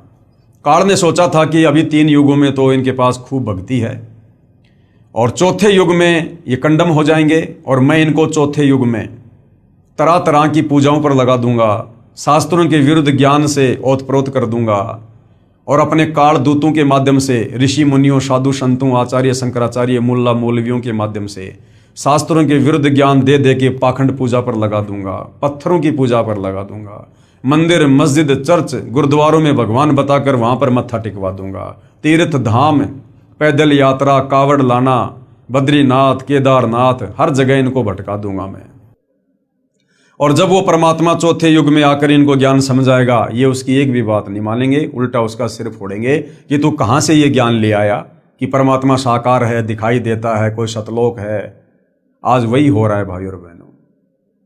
आज 90% आत्माएं सतगुरु रामपाल जी के द्वारा बताई जा रही यथार्थ सृष्टि रचना को उस अज्ञानता के चलते, जो अज्ञानता हम सदियों से सुनते आ रहे हैं, जो शास्त्र विरुद्ध साधना हम सदियों से करते आ रहे हैं, हमारे दिलो दिमाग में यही बैठा दिया गया है कि परमात्मा निराकार है। तो आज सतगुरु रामपाल जी की बात को 90% जनता सुनने को तैयार नहीं है। लेकिन भाइयों और बहनों, ये चौथा युग है, कलयुग है। मालिक को भी पता था कि 3 युगों में इनके पास भक्ति होगी, इनके पुण्य होंगे, दान धर्म की कमाई होगी, जिस कारण से ये वैसे भी मेरी बात को स्वीकार नहीं करेंगे। जब चौथा युग कलयुग आएगा, इनकी पुण्य कमाई नष्ट हो चुकी होगी, इनके पाप कर्म शेष बचेंगे और पाप कर्मों के चलते इनके ऊपर तरह तरह की आपत्ति आएंगी। तब ये मुझे खोजेंगे, मुझे तलाश करेंगे और उस समय जब मैं इनको ये ज्ञान बताऊंगा और साथ में इनके दुखों का निवारण करूंगा भक्ति देकर, तब ये मेरे ऊपर यकीन करेंगे। तो भाइयों और बहनों, अब वो समय आ चुका है। कबीर परमात्मा स्वयं सतगुरु रामपाल जी के नाम से, उनके चोले में, उनकी वेशभूषा में धरती पर प्रकट हैं। आप और हमें सन 1994 से अपने यथार्थ 13वें कबीर पंथ को चलाकर ये सतज्ञान दे रहे हैं, शास्त्र प्रमाणित ज्ञान दे रहे हैं, शास्त्र अनुकूल साधना बता रहे हैं, सृष्टि रचना का ज्ञान दे रहे हैं, यथार्थ भक्ति मंत्र दे रहे हैं और हमें सौ सुख दे रहे हैं। तो आज हमें यकीन हो रहा है कि वास्तव में परमात्मा कौन है, कैसा है और कैसे उनकी प्राप्ति होगी। तो भाई और बहनों, पिछले वीडियो में हमने देखा, जो पवित्र पुस्तक ज्ञान गंगा में लिखा हुआ है, कि कबीर परमात्मा अपनी आत्माओं की पुकार को सुनकर, उनके कष्टों को देखकर, वो दयालु परमात्मा सतलोक से चलकर पृथ्वी पर प्रकट होता है, तत्वदर्शी संत की भूमिका करता है, जगत गुरु की भूमिका करता है, सतगुरु बनकर हमें सच्चा ज्ञान देता है, सृष्टि रचना बताता है। और ये कबीर परमात्मा चारों युगों में आता है, रह रहकर बीच बीच में भी आता है परमात्मा, लेकिन चारों युगों में परमात्मा विशेष तौर पर एक लीला ऐसी करता है, शिशु रूप में प्रकट होकर, और वेदों में लिखी अपनी महिमा को सत्य साबित करता है, ताकि हमें भगवान की पहचान हो सके। तो सतयुग में कबीर परमात्मा सत सुकृत ऋषि के नाम से प्रकट हुए, अपने तत्व ज्ञान का प्रचार किया, बहुत सी आत्माओं को अपने शरण में लिया और उनका उद्धार किया। उसके बाद कबीर परमात्मा जी त्रेता युग में वही कबीर परमात्मा सारी सृष्टि का रचनहार मुनिंद्र ऋषि के नाम से प्रकट हुए, आप और हम आत्माओं को तत्व ज्ञान समझाकर सतलोक ले जाने के लिए। त्रेता युग में कबीर देव यानी कबीर साहिब का मुनिंद्र नाम से प्राकाटे। नल तथा नील को शरण में लेना, ये नल और नील जिनके विषय में हमने रामायण में काफी बार सुना है, पढ़ा है, लेकिन हमें नल और नील की वास्तविक कथा का ज्ञान नहीं था, ना हमारे धर्म गुरुओं ने हमें बताया। शास्त्रों के विरुद्ध ही हमारे को ये कहानी बताई। वास्तव में नल और नील कौन थे और किस प्रकार से ये कबीर परमेश्वर जब मुनिंद्र ऋषि के नाम से आए थे, उनकी शरण में आए, और ये कथा क्या है, ये अब हम सतगुरु रामपाल जी के जो है कर कमल से लिखित पवित्र पुस्तक ज्ञान गंगा से समझेंगे। तो त्रेता युग में कबीर परमेश्वर जी मुनिंद्र ऋषि के नाम से प्रकट हुए, बहुत सी आत्माओं को अपने शरण में लिया और क्या क्या लीलाएं परमपिता परमेश्वर ने की आप और हम आत्माओं को शरण में लेने के लिए। नल तथा नील को शरण में लेना। त्रेता युग में स्वयंभू का मतलब होता है स्वयं प्रकट होने वाला, क्योंकि कबीर परमात्मा कभी किसी माँ के गर्भ से जन्म लेकर नहीं आता। इन्होंने पूरी सृष्टि को उत्पन्न किया है, इनको उत्पन्न किसी ने नहीं किया। ये स्वयंभू हैं, स्वयं ही प्रकट होते हैं। त्रेता युग में स्वयंभू यानी स्वयं प्रकट होने वाला कबीर देव यानी कबीर परमेश्वर रूपांतरण करके यानी अपने उस तेज पुंज वाले तेजोमय शरीर को हल्का करके मुनिंद्र ऋषि के नाम से आए हुए थे। अनल अर्थात नल तथा अनील अर्थात नील, शॉर्टकट में इनको नल और नील कहते थे। दोनों आपस में मौसी के बेटे थे। माता पिता का देहांत हो चुका था। नल तथा नील दोनों शारीरिक व मानसिक रोग से अत्यधिक पीड़ित थे। सर्व ऋषियों व संतों से कष्ट निवारण की प्रार्थना कर चुके थे। सर्व संतों ने बताया था कि यह आपका प्रारब्ध यानी आपकी पूर्व जन्मों की जो किस्मत है, उस प्रारब्ध का पाप कर्म का दंड है, ये आपको भोगना ही पड़ेगा। अर्थात भक्ति करने से वो प्रारब्ध का कर्म दंड नहीं कटेगा। ये हमारे नादान धर्म गुरु हमें कहा करते थे और फिर कहते थे भक्ति करो। अरे भैया, जब भक्ति से प्रारब्ध का कर्म दंड नहीं कटेगा तो फिर भक्ति करके समय भी क्यों बर्बाद करें। तो ये अज्ञानी थे भाई और बहनों, इनको शास्त्रों का ज्ञान नहीं था, परमात्मा के विधान का ज्ञान नहीं था। और कहते थे कि नल और नील इसका कोई समाधान नहीं है, ये कष्ट आपने भोगना ही पड़ेगा। दोनों दोस्त जीवन से निराश होकर मृत्यु का इंतजार कर रहे थे। एक दिन दोनों को मुनिंद्र नाम से प्रकट पूर्ण परमात्मा का सत्संग सुनने का अवसर प्राप्त हुआ। सत्संग के उपरांत जो ही दोनों ने परमेश्वर कबीर देव अर्थात कबीर साहिब उर्फ मुनिंद्र ऋषि जी के चरण छुए तथा परमेश्वर मुनिंद्र जी ने सिर पर हाथ रखा तो दोनों का असाध्य रोग छू मंतर हो गया। कबीर परमेश्वर जो मुनिंद्र नाम से आए हुए थे, शीश पर हाथ रखने मात्र से नल और नील का वो असाध्य रोग समाप्त हो गया। अर्थात दोनों नल तथा नील स्वस्थ हो गए। इस अद्भुत चमत्कार को देखकर प्रभु के चरणों में गिरकर घंटों रोते रहे तथा कहा, आज हमें प्रभु मिल गया जिसकी तलाश थी। तथा उससे प्रभावित होकर उनसे नाम दीक्षा ले लिया तथा मुनिंद्र साहिब जी के साथ ही सेवा में रहने लगे। पहले संतों का समागम यानी सत्संग पानी की व्यवस्था देखकर नदी के किनारे पर होता था। नल और नील दोनों बहुत परमात्मा प्रेमी तथा भोली आत्माएं थी। परमात्मा में श्रद्धा बहुत थी, सेवा बहुत किया करते थे। समागमों में रोगी व वृद्ध व विकलांग भक्तजन आते तो उनके कपड़े धोते तथा बर्तन साफ करते, उनके लोटे और गिलास मांझ दिया करते थे। परंतु थे भोले से दिमाग के, कपड़े धोने लग जाते थे तो सत्संग में जो प्रभु की कथा सुनी होती उसकी चर्चा करने लग जाते। वे दोनों प्रभु चर्चा में बहुत मस्त हो जाते और वस्तुएं दरिया के जल में डूब जाती। उनको पता भी नहीं चलता, किसी की 4 वस्तु लेकर जाते तो 2 वस्तु वापस ला कर देते। भगत जन कहते कि भाई आप सेवा तो बहुत करते हो परंतु हमारा तो बहुत काम बिगाड़ देते हो, ये खोई हुई वस्तुएं हम कहां से लेकर आएं, आप हमारी सेवा ही करनी छोड़ दो, हम अपनी सेवा आप ही कर लेंगे। फिर नल तथा नील रोने लग जाते थे कि हमारी सेवा ना छीनो, अब की बार नहीं खोएंगे, परंतु फिर वही काम करते। फिर प्रभु की चर्चा में लग जाते और वस्तुएं यानी जो कपड़े थे बर्तन थे वो दरिया के जल में डूब जाती। भगत जनों ने ऋषि मुनिंद्र जी से प्रार्थना की कि कृपया आप नल तथा नील को समझाओ, ये ना तो मानते हैं और ना मना करते हैं। हम मना करते हैं तो रोने लग जाते हैं, हमारी तो आधी भी वस्तुएं वापस नहीं लाते। ये नदी किनारे सत्संग में सुनी भगवान की चर्चा में मस्त हो जाते हैं और वस्तुएं डूब जाती हैं। मुनिंद्र साहिब ने 1-2 बार तो उन्हें समझाया, वे रोने लग जाते थे कि साहिब हमारी ये सेवा ना छीनो। सतगुरु मुनिंदर साहिब ने कहा, बेटा नल तथा नील खूब सेवा करो, आज के बाद आपके हाथ से, क्या कहा मुनिंदर रूप में कबीर परमात्मा जी ने, ध्यान से सुनना भाई और बहनों। हमने जो उल्टी सीधी ये कथाएं सुनी हुई हैं, अब हमें वो वास्तविक कथा सुनने का सौभाग्य मिल रहा है। क्या कहा कबीर परमात्मा ने नल और नील को, ये आज के बाद आपके हाथ से कोई भी वस्तु, चाहे पत्थर या लोहा भी क्यों ना हो, जल में नहीं डूबेगी। मुनिंदर साहिब ने उनको ये आशीर्वाद दे दिया कि चाहे लोहे की वस्तु हो, चाहे पत्थर ही क्यों ना हो, तुम्हारे हाथ से जो जल में छोड़ा जाएगा, कोई भी वस्तु जल में नहीं डूबेगी, वो वहीं तैरती रहेगी।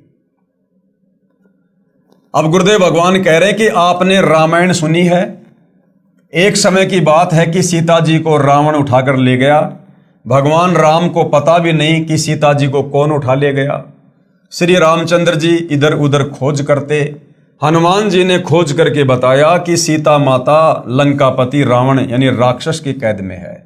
पता लगने के बाद भगवान राम ने रावण के पास शांति दूत भेजे तथा प्रार्थना की कि सीता लौटा दे, परंतु रावण नहीं माना। युद्ध की तैयारी हुई। तब समस्या ये आई कि समुद्र से सेना कैसे पार करें। भगवान श्री रामचंद्र जी ने 3 दिन तक घुटनों पानी में खड़ा होकर हाथ जोड़कर समुद्र से प्रार्थना की कि रास्ता दे दो, परंतु समुद्र टस से मस नहीं हुआ। जब समुद्र नहीं माना, तब श्री राम ने उसे अग्नि बाण से जलाना चाहा। भयभीत समुद्र एक ब्राह्मण का रूप बनाकर सामने आया और कहा कि भगवान, सबकी अपनी अपनी मर्यादाएं हैं, मुझे जलाओ मत, मेरे अंदर ना जाने कितने जीव जंतु बसे हैं।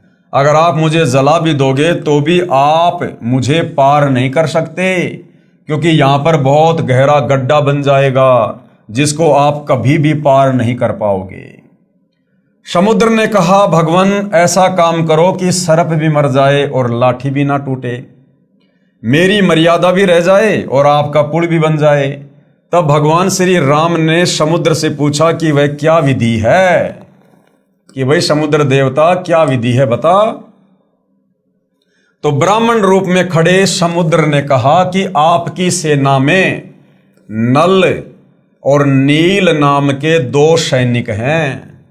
उनके पास उनके गुरुदेव से प्राप्त एक ऐसी शक्ति है कि उनके हाथ से पत्थर भी जल पर तैर जाते हैं। हर वस्तु चाहे वह लोहे की हो तैर जाती है। श्री रामचंद्र ने नल तथा नील को बुलाया और उनसे पूछा कि क्या आपके पास कोई ऐसी शक्ति है। नल तथा नील ने कहा, हाँ जी, हमारे हाथ से पत्थर भी जल में नहीं डूबेंगे। श्री राम ने कहा कि परीक्षण करवाओ, यानी उसकी मुझे छोटी सी परीक्षा दो। उन नादानों ने, नल और नील ने सोचा कि आज सबके सामने तुम्हारी बहुत महिमा होगी। नल और नील में अहंकार छा गया कि समुद्र पर पुल बनाने में रामचंद्र भी फेल हो गया, लक्ष्मण भी फेल हो गया, जामवत, अंगद, हनुमान, सुग्रीव, और आज हमारी महिमा बन जाएगी। तो उन नादानों ने अपने गुरुदेव भगवान को याद नहीं किया, अपने गुरुदेव को छुपा दिया ताकि किसी को पता ना चले। छुपाने का मतलब उन्होंने उस समय अपने गुरुदेव से कोई याचना नहीं की, दंडवत प्रणाम करके आज्ञा प्राप्त नहीं की कि हे गुरुदेव, हम तो तुच्छ प्राणी हैं, ये तो आपके द्वारा दी गई शक्ति है, आपका आशीर्वाद है गुरुदेव, आप दया करना, इसका पुलिया बन जाए। उन्होंने अपने गुरुदेव का जिक्र तक नहीं किया और कहा, जी हमारे पास में ऐसी शक्ति है, हम पत्थर भी तैरा देंगे। और जैसे उन्होंने पत्थर उठाकर समुद्र पर डालने चाहे, वो पत्थर डूबने लगे। उन नादानों ने, नल और नील ने सोचा कि आज सबके सामने तुम्हारी बहुत महिमा होगी। उस दिन उन्होंने अपने गुरुदेव भगवान मुनिंद्र यानी कबीर साहिब को यह सोचकर याद नहीं किया कि अगर हम उनको याद करेंगे तो कहीं श्री राम ये ना सोच ले कि इनके पास शक्ति नहीं है। यानी आज हमें गुरुदेव भगवान कहते हैं कि बच्चों, कोई भी कार्य करो, घर से बाहर निकलो काम धंधे के लिए, गाड़ी लेकर, पैदल, या बच्चे स्कूल जाते हैं तो सबसे पहले मंगलाचरण अवश्य किया करो। मंगलाचरण करते ही हम अपने गुरुदेव को याद करते हैं और हमारा हर कार्य मंगल ही होता है। तो उन्होंने ना कोई मंगलाचरण किया, ना कोई मंत्र जाप किया, ना अपने गुरुदेव को याद किया। तो उन्होंने सोचा कि अगर हम उनको याद करेंगे तो कहीं श्री राम ये ना सोच ले कि इनके पास शक्ति नहीं है, ये तो कहीं और से मांगते हैं। उन्होंने पत्थर उठाकर पानी में डाला तो वह पत्थर पानी में डूब गया। नल तथा नील ने बहुत कोशिश की, कई बार कोशिश की, परंतु उनके पत्थर नहीं तैरे, क्योंकि कबीर परमेश्वर ने, जो मुनिंदर ऋषि के नाम से थे, उन्होंने शक्ति वापस ले ली। तब भगवान राम ने समुद्र की ओर देखा, मानो कहना चाह रहे हों कि आप तो बहुत झूठ बोलते हो, इनमें तो कोई शक्ति नहीं है। समुद्र ने कहा, नल नील, आज तुमने अपने गुरुदेव को याद नहीं किया। नादानों, अपने गुरुदेव को याद करो। वे दोनों समझ गए कि आज तो हमने गलती कर दी। उन्होंने सतगुरु मुनिंदर साहिब जी को याद किया। सतगुरु मुनिंदर यानी कबीर साहिब वहां पर पहुंच गए। भगवान रामचंद्र जी ने कहा कि हे ऋषिवर, मेरा दुर्भाग्य है कि आपके सेवकों के हाथों से पत्थर नहीं तैर रहे हैं। मुनिंदर साहिब ने कहा कि अब इनके हाथ से तैरेंगे भी नहीं, क्योंकि इनको अभिमान हो गया है। सतगुरु की वाणी ये प्रमाण करती है कि गरीब जैसे माता गर्भ को राखे जतन बनाए, ठेस लगे तो क्षीण हो तेरी ऐसे भक्ति जाए।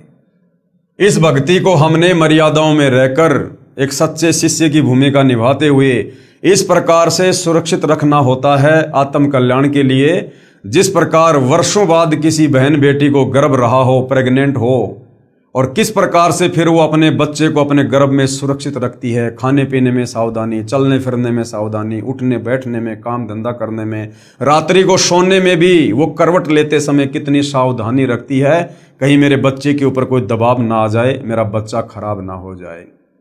तो कहते हैं जिस प्रकार एक गर्भवती माता अपने बच्चे का ध्यान रखती है और उसको सुरक्षित अपने गर्भ से बाहर निकालती है, इसी प्रकार से हम भक्तों ने भी इस भक्ति को जो हमें गुरुदेव से प्राप्त हुई है, मर्यादाओं का ध्यान रखकर, गुरु वचन का ध्यान रखकर, मान बढ़ाई अहंकार से दूर रहकर और आधीन और दास भाव से हमने इस प्रकार से भक्ति को सफल करना होता है। उस दिन के पश्चात नल तथा नील की वह शक्ति समाप्त हो गई। अब रामायण की कथा सुनाते समय हमारे ज्ञानहीन अंधे धर्मगुरु कहा करते थे कि नल और नील ने पत्थर तैरा दिए, जिस कारण से समुद्र पर पुलिया बना था, जबकि भाई और बहनों ये सत्य कथा नहीं है।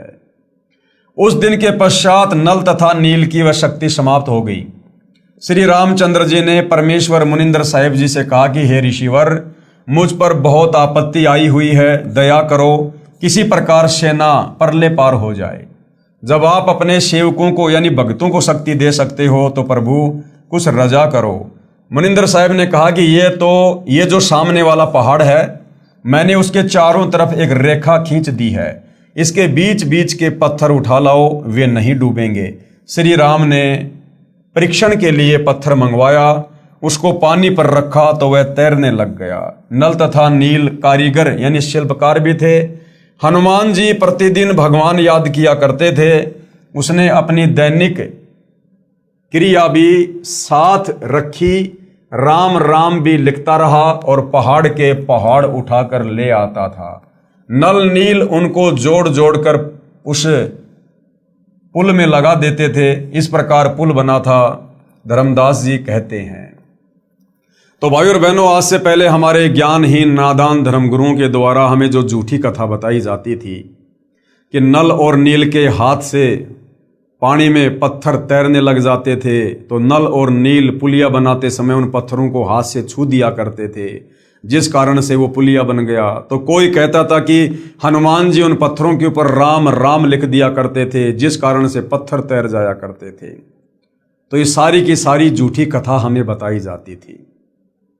प्रथम बार कबीर परमात्मा अपने पुत्र जोगजीत के रूप में जब तपतशिला पर काल से मिले थे, बहुत सारे एग्रीमेंट हुए थे, जिनमें एक एग्रीमेंट ये भी था, काल ने कहा था कि आप नीचे जाओगे और त्रेता युग में मेरा पुत्र विष्णु नारद जी के श्राप के कारण मृतलोक में जाएगा, कौशल्या के गर्भ से जन्म लेगा और उसको 14 साल का वनवास मिलेगा, और वनवास के दौरान उसकी पत्नी सीता को, जो कि लक्ष्मी का रूप होगी, उसको रावण उठाकर लेकर जाएगा।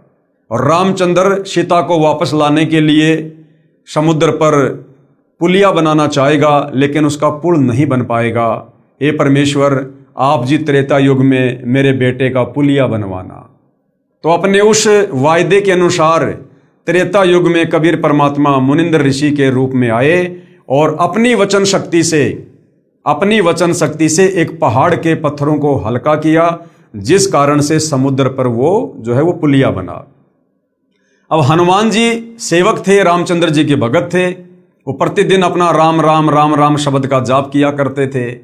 तो हनुमान जी काम करते करते, पहाड़ उठाते उठाते उसके ऊपर मोटे मोटे अक्षरों में राम लिख दिया करते थे, जिससे उसका मंत्र जाप भी हो जाता था और काम भी हो जाता था। अब बाकी लोग ये सोचा करते थे कि भाई हनुमान जी पत्थर पर राम राम लिख रहे हैं, जिस कारण से ये पत्थर तैर रहे हैं। कुछ लोग सोचा करते थे कि ये नल और नील इनके हाथों में शक्ति है, इनके हाथों से ये पत्थर छूने के कारण ये जल में नहीं डूब रहे। क्योंकि मुनिंद्र ऋषि रूप में परमात्मा कबीर जी की, नल नील की और रामचंद्र जी की जो वार्ता हो रही थी, वो कुछ ही लोगों के बीच में हो रही थी। बाकी लाखों की, वो करोड़ों की सेना दूर थी, उन तक ये बात नहीं पहुंच रही थी। तो बाकी लोगों को उस बात का नहीं पता था कि किस आधार से ये पुल बन रहा है। तो बाद में उन लोगों ने अपने अपने घरों पर जाकर उसी प्रकार से महिमा कर दी कि हनुमान जी राम राम लिखा करते थे, जिस कारण से पत्थर तैर गए। नल और नील के हाथों में शक्ति थी, जिस कारण से वो पुलिया बन गया। और आम समाज में ये गलत धारणा फैल गई, जबकि हकीकत ये है जो अब गुरुदेव भगवान हमें बता रहे हैं। इस विषय में आदरणीय धर्मदास जी ने कबीर परमेश्वर की महिमा में कि कबीर परमेश्वर जी आपने त्रेता युग में मुनिंद्र ऋषि के नाम से आकर नल और नील को अपनी शरण में लिया। आपने रामचंद्र जी का जो पुलिया नहीं बन पा रहा था, वो दुखी था, परेशान था, अपनी पत्नी सीता को लंका से वापस लाने के लिए। ये परमेश्वर, आपने किस प्रकार से उसका पुलिया बनवाया, आप तो महान हो, आपकी महिमा अपरंपार है। उन्होंने एक शब्द गाया। तो धर्मदास जी 650 साल पहले जब कबीर परमात्मा कलयुग के प्रथम चरण में कबीर नाम से आए थे, तो कबीर परमेश्वर जी के परम भगत थे, और कबीर परमेश्वर ने धर्मदास जी के माध्यम से कबीर सागर भी लिखवाया था। तो धर्मदास जी अपने परमात्मा कबीर जी की महिमा में क्या कह रहे हैं? रहे नल नील यतन कर हार, तब सतगुरु से करी पुकार। रहे नल नील यतन कर हार, तब सतगुरु से करी पुकार। जब नल और नील 2-4 बार पानी में पत्थर डालकर फैल हो गए, फिर अंत में उन्होंने अपने गुरुदेव से प्रार्थना की, माफी मांगी। तब वहां मुनिंद्र रूप में कबीर परमात्मा जी वो प्रकट हुए। रहे नल नील यतन कर हार, तब सतगुरु से करी पुकार। जा सत रेखा लिखी अपार, सिंधु पर शिला तिराने वाले। धन धन सतगुरु सत कबीर, भगत की पीर मिटाने वाले। उसके बाद कबीर परमात्मा ने जो रेखा खींची थी उस पहाड़ के चारों तरफ और पत्थरों को हल्का किया था, उसके कारण सिंधु यानी समुद्र पर वो शिला यानी वो पत्थर तैरे और वो पुलिया बना। इस प्रकार कबीर परमात्मा जी को धर्मदास महिमा दे रहे हैं कि हे कबीर परमात्मा, आप जी धन्य हैं और आप अपने भक्तों की पीड़ा को देख नहीं सकते।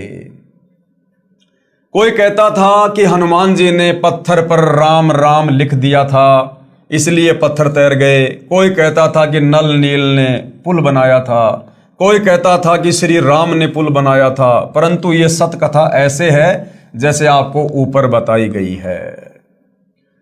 आगे सत कबीर की साखी पेज नंबर 179 से 182 तक। पीव पिछाण का अंग। कबीर 3 देव को सब कोई ध्यावे, चौथे देव का मरम न पावे। कहते 3 देवताओं को सृष्टि रचना के ज्ञान के अभाव में, शास्त्र अनुकूल साधना के अभाव में तीन देवता ब्रह्मा विष्णु महेश को तो हर कोई ध्यान लगाता है, हर कोई पूजा करता है, लेकिन चौथे देव का मर्म न पावे। चौथा कौन? इनका पिता काल ब्रह्म, जो गुप्त रहता है। वेदों में, गीता में जिसको ब्रह्म कहा गया है, जिसने श्री कृष्ण जी के शरीर में प्रवेश करके गीता जी का ज्ञान बोला, कहते हो चौथे का तो कोई भेद भी नहीं जानता।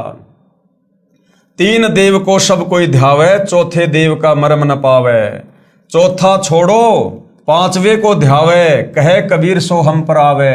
वो चौथे काल निरंजन को भी छोड़ दो, और जो पांचवे का ध्यान करेगा, पांचवा कौन? कबीर परमात्मा, परम अक्षर ब्रह्म, सारी सृष्टि का मालिक कबीर देव। कहते हैं जो उस काल को यानी चौथे को छोड़कर और पांचवे का ध्यान धरेगा, कबीर परमात्मा का, कहे कबीर सो हम पर आवे, यानी वो हमारे सतलोक में वापस आ सकता है। कबीर ओंकार निश्चय भैया ये करता मत जान। ओंकार यानी ये काल। गीता जी अध्याय 8 श्लोक नंबर 13 में ये गीता बोलने वाला काल ब्रह्म कह रहा है कि मेरा तो एक ओम नाम का मंत्र है। ओम इति एक अक्षरम ब्रह्म व्यवहारण माम अनुस्मरण ये परियाति तजन देहम सयाति परमाम गतम। कि अर्जुन, मेरी साधना का, मुझ ब्रह्म, मुझ काल की साधना का एक ओम मंत्र है जिसको ओंकार कहते हैं। तो कबीर परमात्मा कहते हैं इस ओंकार को, ओम कहो चाहे ब्रह्म कहो, इसको भगवान मत जानो, इसको करता मत जान। साचा शब्द कबीर का पर्दे माही पहचान। सच्चा मंत्र तो कबीर परमेश्वर जी का है, जो तत्वदर्शी संत देता है। कहते हैं उसको पहचान ले, उसकी साधना कर, तब तेरा मोक्ष होगा। कबीर राम कृष्ण अवतार हैं। ये राम और कृष्ण तो विष्णु के अवतार हैं। इनका ना ही संसार, इन्होंने सृष्टि को नहीं रचा। और जिन साहिब संसार किया, जिस परमात्मा ने संसार को रचा, सो किन्हों ने जन्या नार, उस परमेश्वर को किसी भी औरत ने जन्म नहीं दिया। वो जन्म लेकर नहीं आता, जैसे राम कृष्ण माँ के गर्भ से जन्म लेकर आते हैं। इसी प्रकार जिस परमात्मा ने, जिस साहिब ने संसार को उत्पन्न किया, पूरी सृष्टि को रचा, वो किसी माता के गर्भ से जन्म लेकर नहीं आता, वो तो स्वयंभू है। कबीर चार भुजा के भजन में भूल पड़े सब संत। चार भुजा के भगवान कौन है? ब्रह्मा विष्णु महेश, इनकी चार चार भुजा हैं। तो कहते हैं चार भुजा के भजन में, इन ब्रह्मा विष्णु महेश की भक्ति में पूरा संसार भूला पड़ा है। और कबीरा सुमरो तास को जाके भुजा अनंत। और कबीर परमेश्वर हमें भक्ति समझाने के लिए एक भगत बनकर कह रहे हैं कि मैं कबीर तो उस भगवान की भक्ति करता हूं जिसकी भुजा अनंत है, जो अनंत कोटि कलाओं का स्वामी है। कबीर समुद्र पाट लंका गए सीता को भरतार, ताही अगस्त मुनि पी गयो इनमें कौन करतार।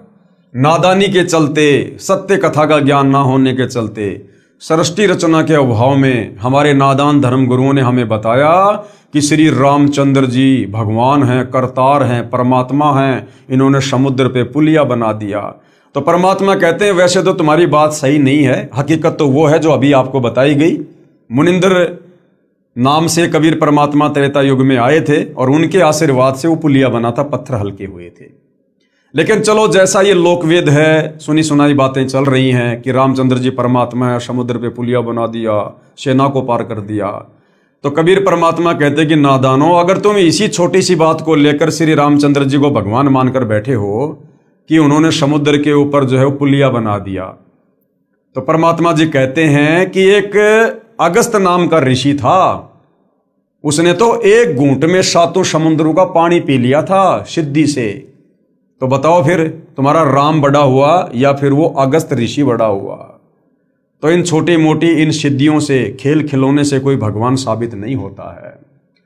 समुद्र पाट लंका गयो सीता को भरतार, ताही अगस्त मुनि पी गयो इनमें कौन करतार। फिर कहते हैं गोवर्धन गिरी धार्यो श्री कृष्ण जी और द्रोणागिरी हनुमंत, और शेष नाग सब सृष्टि संहारी इनमें कौन भगवंत। दूसरा, हम लोग अध्यात्म की जानकारी ना होने के चलते कहा करते थे कि श्री कृष्ण जी ने गोवर्धन पर्वत को अपनी उंगली पर धारण कर लिया, जिस कारण से हम उनको भगवान कहने लगे। और कहते थे कि हनुमान जी ने द्रोणागिरी पहाड़ को उठा लिया, संजीवनी बूटी सहित द्रोणागिरी पहाड़ को उठाकर लंका ले गए, इसलिए ये भगवान हैं।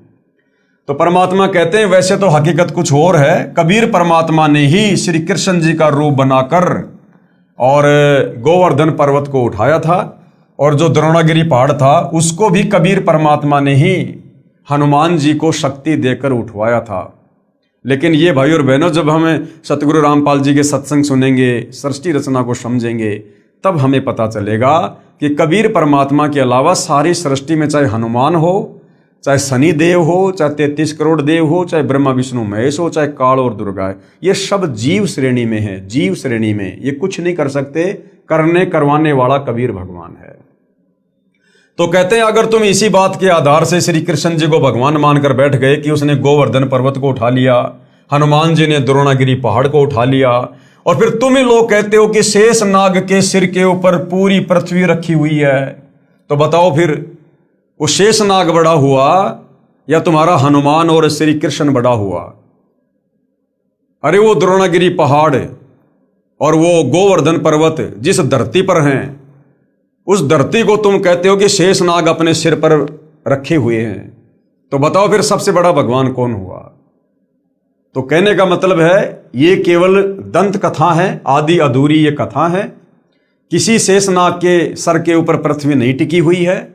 ये पृथ्वी परमपिता परमेश्वर के वचन से अपनी जगह पर स्थिर है, घूम रही है। जैसा भी है परमेश्वर के वचन से, हमने सृष्टि रचना में पढ़ लिया कि कबीर परमेश्वर जी ने इस काल को श्राप दिया था, जिस कारण से इसके 21 ब्रह्मांड सतलोक से विमान की तरह चल पड़े और सतलोक से 16 संकोश की दूरी पर आकर परमेश्वर के वचन से स्थिर हो गए। वैज्ञानिक जिसको गुरुत्वाकर्षण की शक्ति कहते हैं। फिर कहते हैं कबीर काटे बंधन विपत्ति में कठिन किया संग्राम, चीनो रे नर प्राणियां गरुड़ बड़ों के राम। फिर हमें क्या बताया जाता था कि श्री रामचंद्र जी इसलिए परमात्मा हैं कि इन्होंने लंकापति रावण को मार दिया और सीता जी को वापस लेकर आ गए।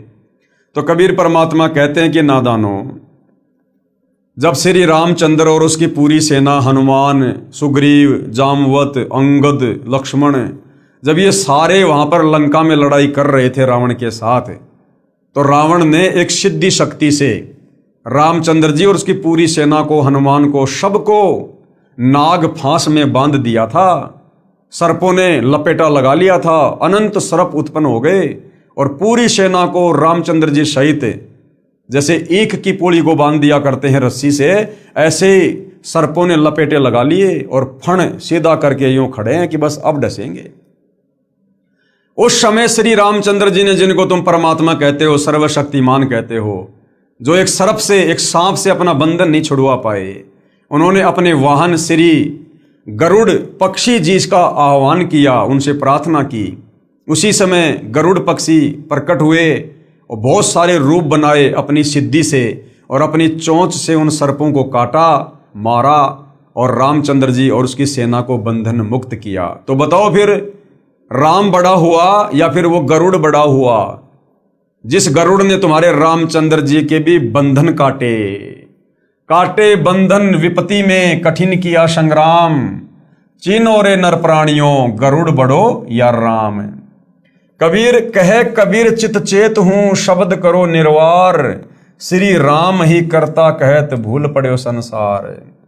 कबीर जिन राम कृष्ण व निरंजन कियो सो तो करता न्यार। क्या कहते हैं कबीर परमात्मा कि जिस भगवान ने तुम्हारे श्री कृष्ण जी को भी बनाया, और श्री कृष्ण यानी ब्रह्मा विष्णु महेश के पिता, निरंजन यानी इस काल को भी बनाया, कहते हैं वो परमात्मा तो कोई और ही है। अंधा ज्ञान न बूझ ही, मूर्ख आदमी उसके विषय में नहीं पूछेंगे, नहीं जानेंगे, कहे कबीर विचार। कहते हैं इन बातों पर तो कोई अधिकारी भगत, अधिकारी हंस ही चर्चा करेंगे। उसके बाद भाई और बहनों, द्वापर युग में कबीर देव यानी कबीर साहिब का करुणामय नाम से प्राकाटे, यानी द्वापर युग में किस प्रकार से वही कबीर भगवान, वही कबीर परमात्मा, सारी सृष्टि का मालिक, जिसने असंख्य ब्रह्मांडों की रचना की है, द्वापर युग में वही कबीर परमात्मा करुणामय ऋषि के नाम से प्रकट होते हैं और किस प्रकार से अपनी लीला करते हैं, किन किन आत्माओं को अपनी शरण में लेते हैं, और किस प्रकार से इस अध्यात्म को, सृष्टि रचना को, तत्व ज्ञान को हम काल के 21 ब्रह्मांडों में फंसी आत्माओं तक पहुंचाते हैं। इस पर हम विशेष तौर पर भाई और बहनों अगले वीडियो में चर्चा करेंगे, क्योंकि ये परमेश्वर की महिमा है, जगत पिता जगदीश्वर की महिमा है, जिनके विषय में आज से पहले हम कुछ भी नहीं जानते थे। तो हम इस अमर कथा को, नारायण कथा को, सत्य कथा को हम धीरे धीरे पढ़ेंगे और आगे बढ़ेंगे और समझते जाएंगे। और जिन जिन भाई बहनों को समझ में आ रही है उनसे प्रार्थना है, भाई ये मानव जन्म बड़ा दुर्लभ है, और जब तक हम तत्वदर्शी संत की शरण में नहीं आ जाते हैं और उनकी मर्यादा में रहकर भक्ति शुरू नहीं करते हैं, तब तक हमें इस मनुष्य जन्म का भी भरोसा नहीं है। ये कब हमारे हाथ से निकल जाए, कब किस घटना में हमारी मृत्यु हो जाए, कब ये अनमोल शरीर हमारे हाथ से छूट जाए और काल हमें तुरंत लक 84 योनि में, नरक में गधा कुत्ता सुअर बनाकर छोड़ देगा। और ये मनुष्य जन्म केवल और केवल अपनी आत्मा के कल्याण के लिए तत्वदर्शी संत की खोज करके, उसकी शरण में आकर सत भक्ति करके मोक्ष करवाने के लिए मिलता है। वो शु अवसर आज आप और हमें सहज में उपलब्ध है। जिस परमेश्वर को खोजने से वो प्राप्त नहीं होता, अरे खोजने से तो ये काल ब्रह्म ही प्राप्त नहीं होता। ब्रह्मा ने अपने पिता ब्रह्म का ध्यान लगाया 4 युग, साधु संत महात्मा सतयुग त्रेता द्वापर युग में हजारों हजारों वर्ष समाधि लगाकर ओम नाम का जाप करते, तप करते, इस काल ने भी दर्शन नहीं दिए।